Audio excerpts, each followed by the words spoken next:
ఏమండి, అగ్ని దగ్గరికి వెళ్ళినప్పుడు అగ్ని అనేటటువంటి గవిని స్వాధీనం చేసుకున్నారు శద్రక్ మేషక్ అబేద్నెగో.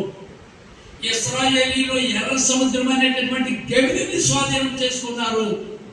అంటే దేవుడి దగ్గరికి వెళ్ళేటప్పుడు సైతాన్ని మనకు అడ్డుగా పెట్టేటటువంటి ప్రతిదీ కూడా అగ్ని ద్వారా ఒకడు, ఎర్ర సముద్రం ద్వారా ఒకడు, ఇంకో చోట వెళ్ళినప్పుడు ఇంకో వ్యాధి జబ్బు కూడా గవినే, అప్పులు కూడా గవినే.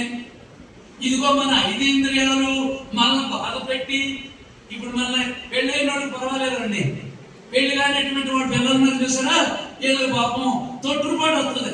మనమేమనుకుంటాం, బుద్ధి లేదానా అలా చూస్తావే, ఆ మగపిల్లతో అలా కాదు, తప్పు కదా, అలాగే అనిపిస్తుంది. ఆ వయసులో మనం కాదనుకుంటాం,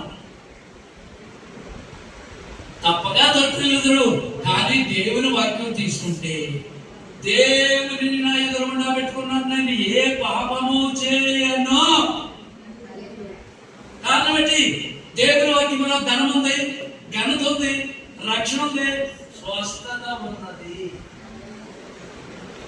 దేవుని వాక్యంలో ఈ 4 ఉన్నాయి, ఇంకేం కావాలి?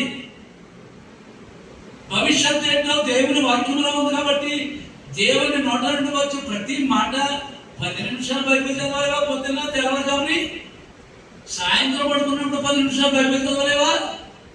అక్కడేమో 5 గంటల 6 గంటల కాలేజీలో ఉంటున్నావు, హై స్కూల్లో ఉంటున్నావు, ఎలిమెంటరీ స్కూల్లో 3 గంటలు ఉంటున్నావు. అయ్యా, అన్ని విషయంలో నువ్వు ప్రార్థనాపూర్వకంగా ఆలోచించాలి.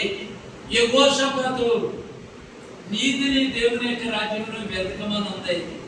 ఆయన ఏమంటున్నాడు?